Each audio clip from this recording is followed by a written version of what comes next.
Hey Rick, I'm out here in by Olvera Street, here in the Plaza, and I'm going to take a little quick tour of the church here. It's dedicated to Mother Mary. I'll give you the official name of it. It's in Spanish, but this is the old church. My tío Aurelio, my dad's brother, they held his services when he passed away back in 1998, I believe. It's a beautiful church. And I want to highlight something over here at La Plaza, the museum they have here dedicated to the Mexicans that lived the experience of living in California under Spanish rule, under Mexican rule, and then under American rule, you know. And so when you come over here, there's a beautiful artwork they have up there of Mother Mary up above there. You can see the cross up there. These phones are kind of funny because, see, I'm looking at myself because of the reflection. It's kind of hard to, I'm trying to zero in on that. But it says there, El Señor está en su santo templo, calle La Tierra ante su acatamiento, Habacuc 2:20. I guess that's the scripture. It says over here, Santa María, Madre de Dios. That's Mother Mary. Ruega por nosotros pecadores, right? A beautiful day, nice sunshiny day. And over here, this is where it says Dios te salva, no, Dios te salve María llena de gracia, full of grace. And it says here, this is where you get into like more information. It says La Iglesia de Nuestra Señora, la Reina de Los Ángeles, oldest church in the city of Los Angeles, dedicated December 8th, 1822. Plaque placed by Californiana Parlor, native daughters of the Golden West, March 20th, 1937. So this plaque was put there many years ago. But La Iglesia de Nuestra Señora, la Reina de Los Ángeles, which means Mother Mary. She's the La Reina, you know. And so as you move along, here's 535. Boy, you know, I don't have the name of this street, as you know, but it's the address is 535. I should know that. I always kind of get my ducks in a row. Maybe I'll ask the guard what street this is. I think this is Spring Street, 535 Spring Street. But you see up there, you got the bells up there, and I'm going to try to do a panoramic shot over here from the side. But here's La Plaza. Here's the museum I want you to come to, Rick. One day we'll come here. I want to show you a tree that's dedicated to a real, really a dark day, dark years in California under American rule. And I'll show you right now real quick so we get a shot of this church. It's a beautiful church. Then you get it from across the street. But this is a beautiful day. I'm going to go get a little bite. And I'm going to move on to the valley. But there it is. And they only open these doors when they have, these doors here leading onto the street here. They only open them when they have a funeral. And that's, I remember that day I was standing here with Susan Macias, Aurelio's, my tío's daughter, her family, they were here. Linda, his wife, had passed away by then, his former wife. But there's the, when he died, he had gotten remarried, and, you know, and Linda passed away later. But there it is, a beautiful church. So I'm trying to zero in and get a good shot. Let me get over here. Better hurry up. I don't want to put too much information on this phone because it ends up, I can't upload it after so many minutes, like 15 minutes or whatever. It's kind of tough to zero in with these phones because you don't have that panoramic view. Now over here, La Plaza Museum, it's fascinating. You can go in there, they got articles of clothing that were worn by the Spaniards, the Mexicans back in the 1700s. When it was Nueva España, it was Spain here. And under Mexican rule, it was Alta California. I'm not certain if it was Alta California under Spanish rule. But as you go in the doors here,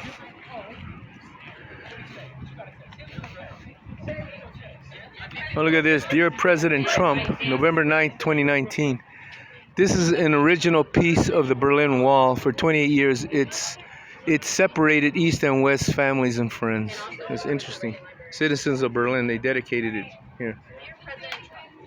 So you go in here. So it's called La Plaza de Cultura y Artes. Now what I'm going to highlight here is the fact that in those dark days after the Depression, Mexicans were illegally deported, and my family was one of them. Well, there's Dolores Huerta here. There's a nice portrait of her. There she is on the right there. That's Dolores Huerta. She was with Bobby Kennedy at the Ambassador Hotel the night he was shot. She celebrated with him on June 4th. As the results came in, the Mexican Americans put Bobby over. He was disappointed with the Afro-American vote, and he told some of his aides, he goes, he says, you know, your folks let me down. The Chicanos got me through, got me this victory, kind of, you know. As he was kind of kneeling, you know. And here we have this wooden artwork right here. It's pretty interesting looking. Yeah, it says Mexico. It says the consulates of Mexico, Nicaragua, Honduras, Guatemala, El Salvador. And it's interesting artwork here. But here's a tree that's dedicated, and they have a plaque dedicated to the people who were deported illegally. And I'll read a real quick paragraph from here. It's a tragic time because my grandfather Manuel Murillo, my grandmother Josefina Flores de Murillo, and my mom, she was 8 years old when they were deported. Actually, she was 5 years old when they were deported. Here's a tree right here. Okay, this is the tree that's dedicated to the folks that were illegally deported. They were here. They came here legally, but they wanted those lemon picker jobs that my grandfather was working as a lemon picker. And in San Fernando, they did this raid. I mean, they did various raids, but in San Fernando, it had to do with lemons. And the powers that be wanted those jobs because there's no work. It was depression. 1929, the depression hit. My grandparents and my mom and my two uncles and aunt, and also my grandmother's sister Dolores Flores and her family, Pancho, who raised your dad, Pancho Flores. Well, Pancho, actually Francisco Wong. Originally, he's part Chinese. Mr. Wong died in Chinatown after they were divorced. He and Dolores, my grandmother's sister, and she had two children, Francisco and Evangelina. Well, they were all deported back to Mexico, and they said, you're going home, get your luggages ready, and you're going back home, when this was their home. But it says here, forced removal of Mexican Americans. Forced removal of Mexican Americans during the Great Depression. And I'll read it real quick. Beginning in 1929, government authorities and certain private sector entities in California and throughout the United States undertook an aggressive program to forcibly remove persons of Mexican ancestry from the United States. In California alone, approximately 400,000 American citizens and legal residents of Mexican ancestry were forced to leave and go to Mexico. In total, an estimated 2 million people of Mexican ancestry were forcibly relocated to Mexico.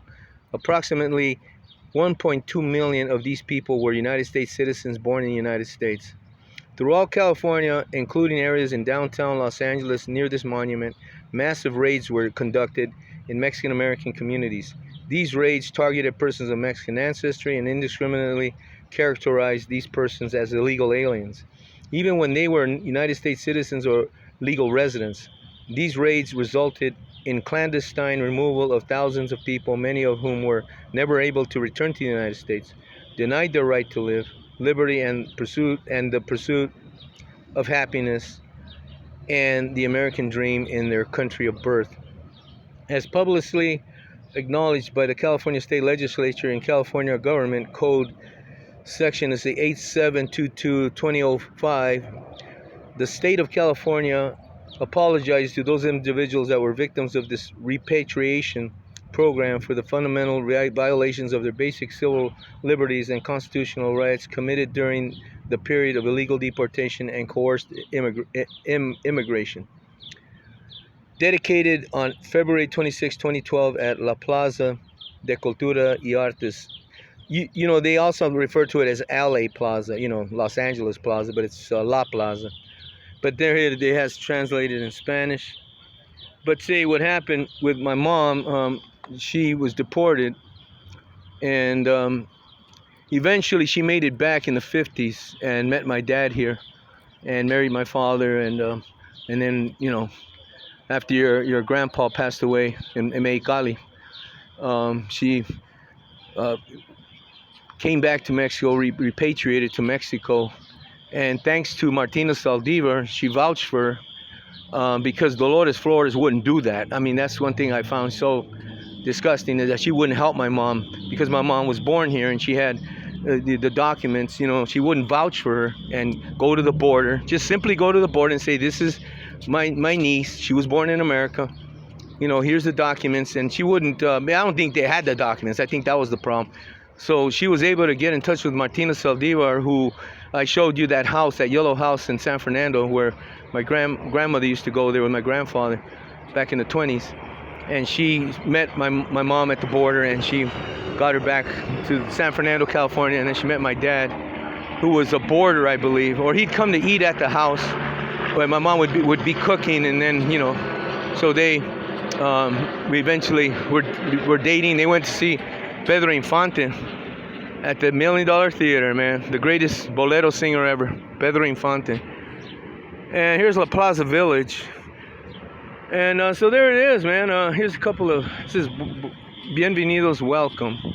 Real quick, I'll take a shot from the other, and this is part of the church here on the other side also. So there it is, Rick. So, you know, maybe one day you come out, meet me here, or maybe how about bringing your parents here? I think they'd be interested in looking at this wonderful